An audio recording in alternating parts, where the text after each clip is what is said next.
Good morning po. Ito po ulit si Nanay Claire. Ngayon po naman ay magluluto tayo ng beef pares. Ayan po.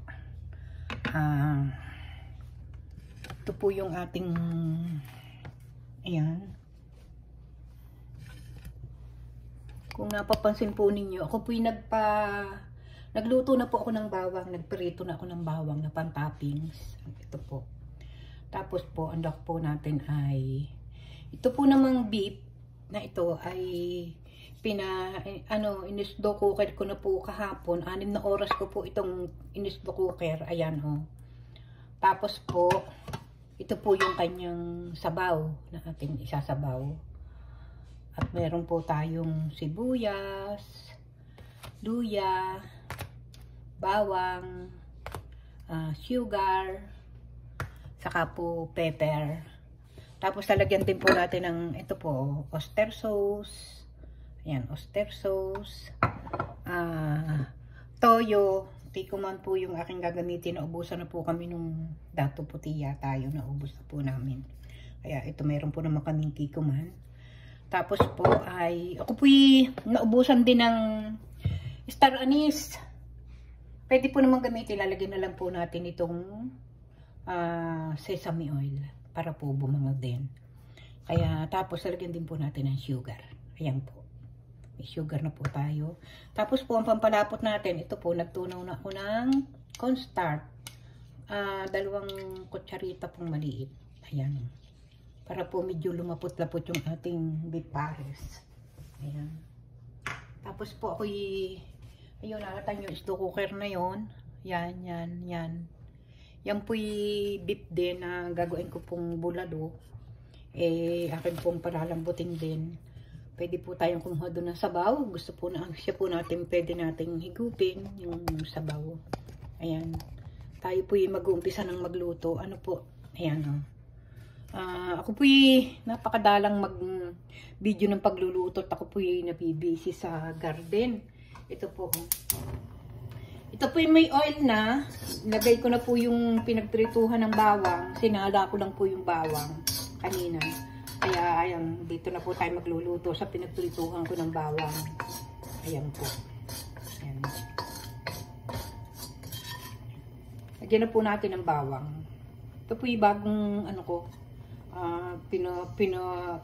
processor ko po. Ayan. Sarap po yung maraming bawang.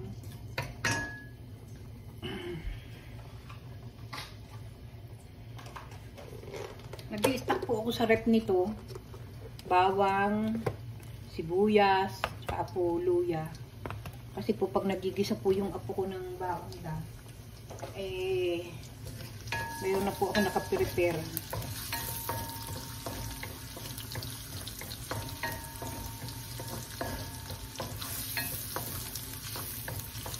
Yan, hain po natin ang bawang.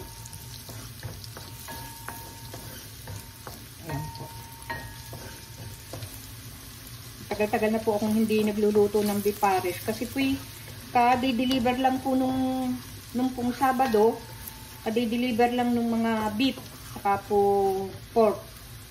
May ino-orderan po kami mga beef po, mga 10 kilo. Yun, inaatado ko na po yun. Meron na doon pang bulalo, may pang tapa, may pang kaldereta, may pang beef pares. Lalagyan ko na po ng luya. Konti lang po yung luyang inilagay ko dahil ito pong nilaga kong ito. May luya na po ito at saka po paminta. Lagyan ko na po.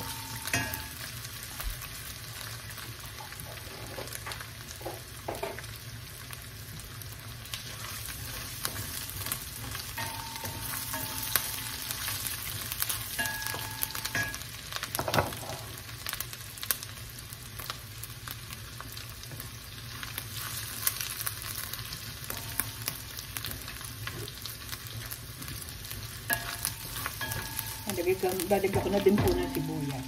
Yan, bangyan po natin ng sibuyas para masarap. Nahanto natin ng apoy at malaki ang apoy. Pag po kasi umilit itong stainless na lutuan, talagang mainit. Kaya mas gusto ko pong paglutuan itong mga stainless. Kasi po ay mabilis siyang magluto. Mabilis siyang maglabong.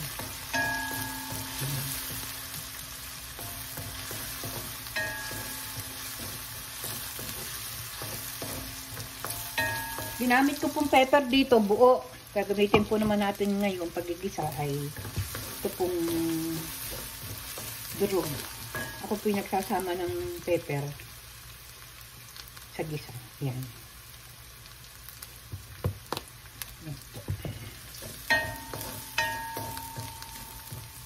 Beet pares.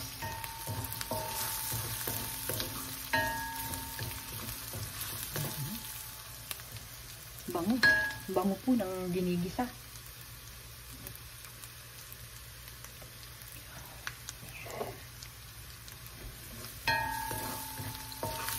Ilalagay ko na po itong ating beet para po mag-isa. Ito po hindi ko po ito masyadong pinalambot. Kasi po baka sabi muna natin yung natin ang sabay. Baka po naman magka-durog-durog. Kaya ayan po. Ayan.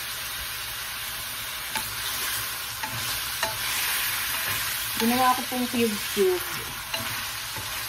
Sabi ko kasi pagka hindi ako nakapagluto ng pares, gagawin ko siyang kaldereta.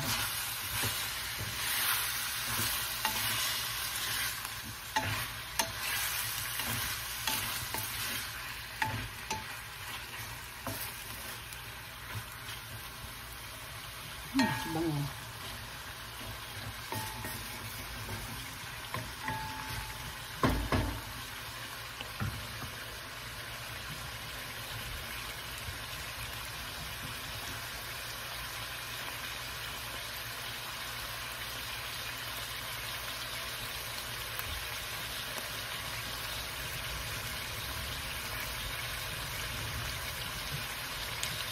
Lagyan po natin siya ng north beef. Ayan po. Para po malasa. Natin pong hatiin. Apat. Para mabilis na dito. Ayan.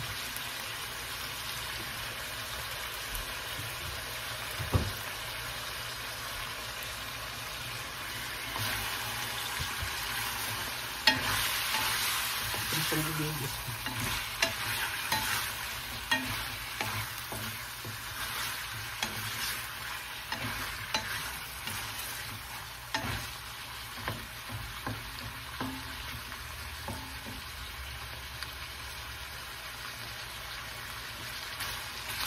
Ambot na po.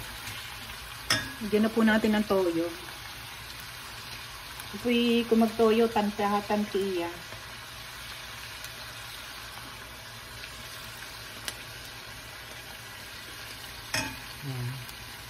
Ito po kasing tiko man, hindi siya masyadong yung dark. Gigisa po natin siya.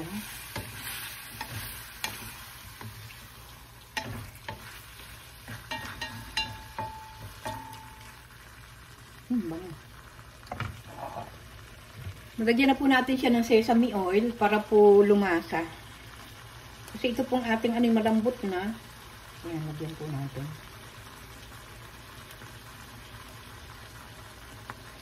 Ayan. Saka po oyster sauce. Mas makakunti na po ang oyster sauce. Ito na lang.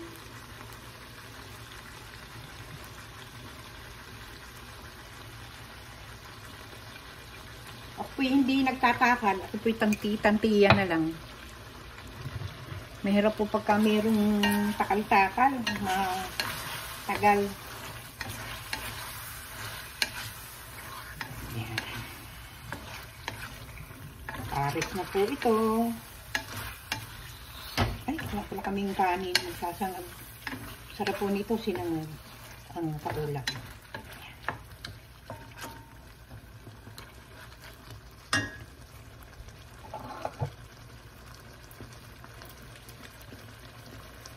Lagyan na po natin siya ng kaunting sugar para po lumasa. Ito na lang gamitin natin.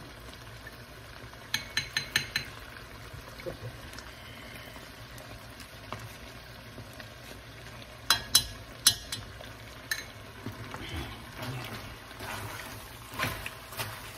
Parang ang sarap na.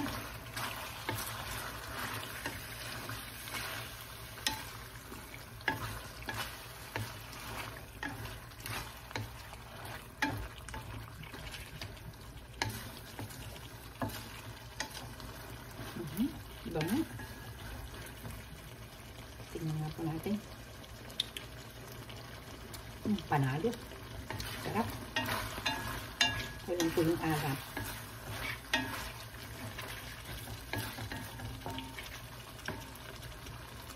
Bango. Sarap.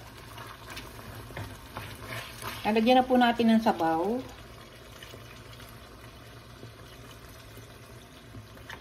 Ito pong bakang ito hindi masyadong mataba.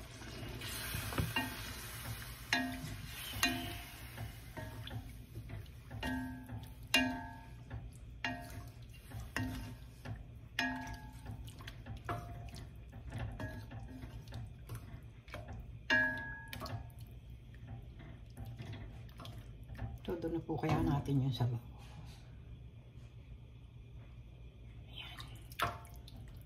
Ito po na may lalapot.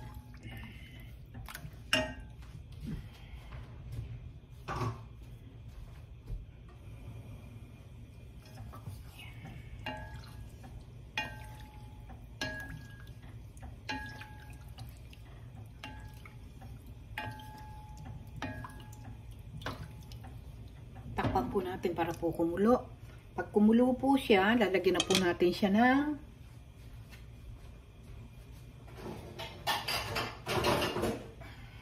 lagyan na po natin siya ng cornstarch.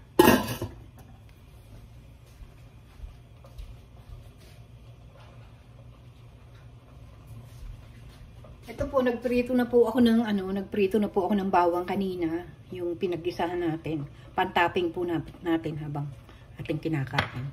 Titikman po natin mamaya ang lasa kung matamis na.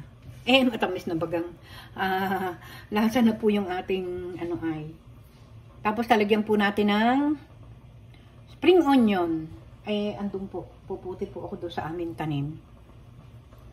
Ayan. Napakalakas po ng ulan dito sa Canada ngayon.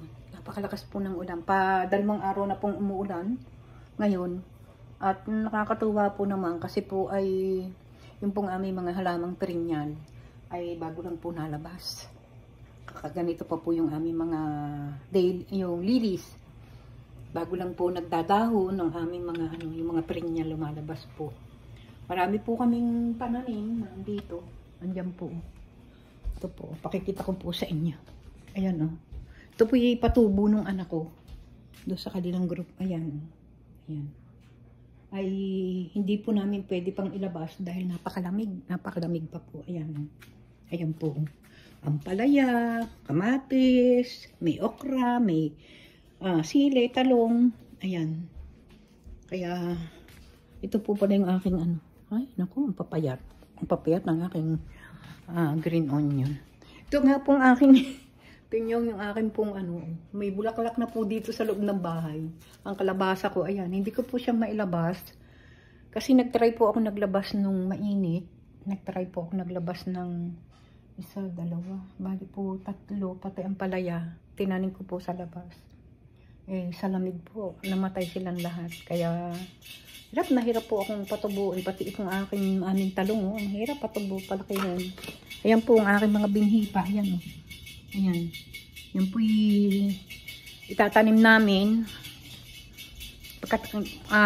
Mayroon po dito tinatawag na Victoria Day. Pagkatapos po ng Victoria Day, saka po nagtatanim. Kaya sabi ko doon sa anak ko, ay pagkatapos na ng Victoria Day, saka kami namin ilabas yung aming mga pananim. At itatanim namin sa lupa. Pero meron na po akong mga tanim na sa labas. May mga tanim na po akong lettuce, mustasa, pechay, natubo na po. Maano po siya sa lamig eh. Pag itinanim nyo silang buto, matibay sila sa lamig. Lalo po yung mustasa. Kaya ako po yung April, nagtatanim na po ako ng mustasa para po Antayin ko na lang pong lumaki. Ayan, kulo na po. Titikman po natin. Kailan po natin itong kumulong-kulong-kulo. Lalagyan natin ng ating, ayan. Kala ko marami na po itong aking ginawang pares. Kakaunti pa pala. Bigyan po ko po kasi yung aking apo na pangalan.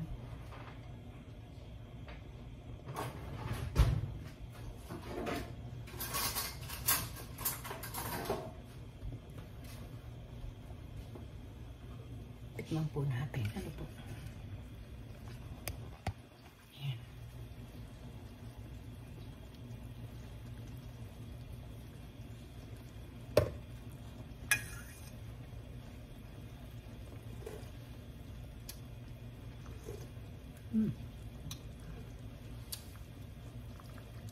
Okay na po yung lasa. Lagyan pa po natin ng kaunting sugar. Tamis-tamis. Good po ito. Yan. Okay na po ito. Tapos kaunti pa pong paminta.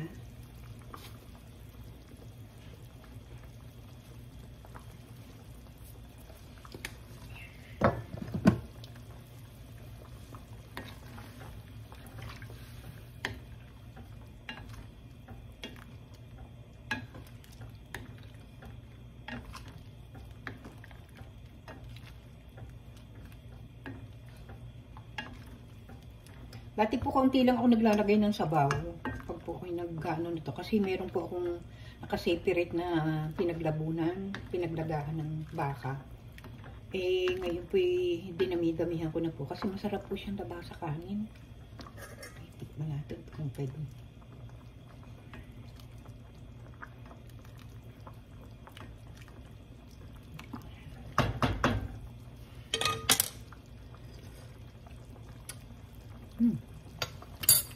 Ayan. Lagyan pa natin ng konti. Ito na lang po. Seasoning. Lagyan na po natin ng konti. Pang-lasa din. Ayan.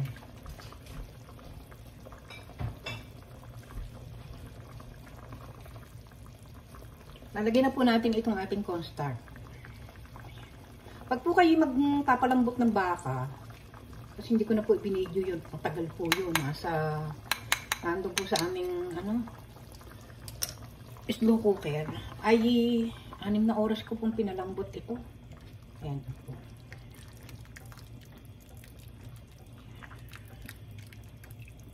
Alagyan po ninyo ng luya at saka po paminta. Ayan. Kita nyo, malambot na.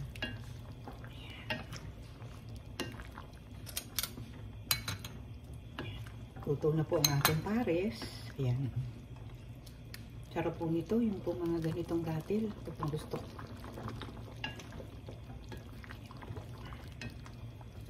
Okay na po yung lapot. Yung pong lapot ng ating Kasi pangit po naman pagka malapot ang malapot. Ayan. Ayan. Pag po tayo kakain ito, magsasandok tayo, lalagay tayo sa plato, ay lalagyan po natin ng piritong bawang at saka po green onion. Napakasarap. Ayan po. Ayan. Luto na po ang ating beef pares. Ayan po. Patay na po natin. Takpan na po natin. Ayan, nakaluto. Luto na po ang ating beef pares. Kaya hanggang dito na lang po uli. Maraming pong salamat. Hindi ko na po ipinakita sa inyo yung pagluluto ng pagpapalambot ng ito po, ganito po. Ito po yung aming rice slow cooker. Ito po yung bato. Ayan, ito po yung gagawin ko po naman bulalo. Ito. Tapos yung sabaw po nito, tinimplahan ko na po ito ng patis at saka paminta. Lalagyan ko na lang po siya ng maraming sibuyas. Wala lang po kaming leek. Pag po ibubunot ulit ako ng, meron po akong tanim dyang onion. Yung green onion. Spring onion akin. Lalagay lang po natin. Lalagyan ko na po ito ng maraming sibuyas. Para po yung soup, pwede pong higupin na habang tayo nagpapalambot. Ito po yung gagawin ko pong bulalo. Meron po itong mga buto-buto ng baka. Tsaka po buntot ng baka na may laman. Pwede pong gawin natin kare-kare. Pwedeng gawin natin bulalo. Kaya lang gusto ko po talaga nagpapalambot dito. Yung pong ginawa kong pares. 6 na oras po ko pong niluto dito. Slow cooker. Kaya yun lang po. God bless all po sa inyong lahat. Shout out po sa lahat ng aking pong mga subscriber. Yung pong nanonood sa akin. God bless you all po sa inyong lahat. Hindi ko man kayo maisa-isang banggitin. Ay salamat po ng maraming sa inyong panonood. Tayaan po ninyo at pagka po tayo dadami-damihan natin ang ating vlog. Bye bye po. God bless you all.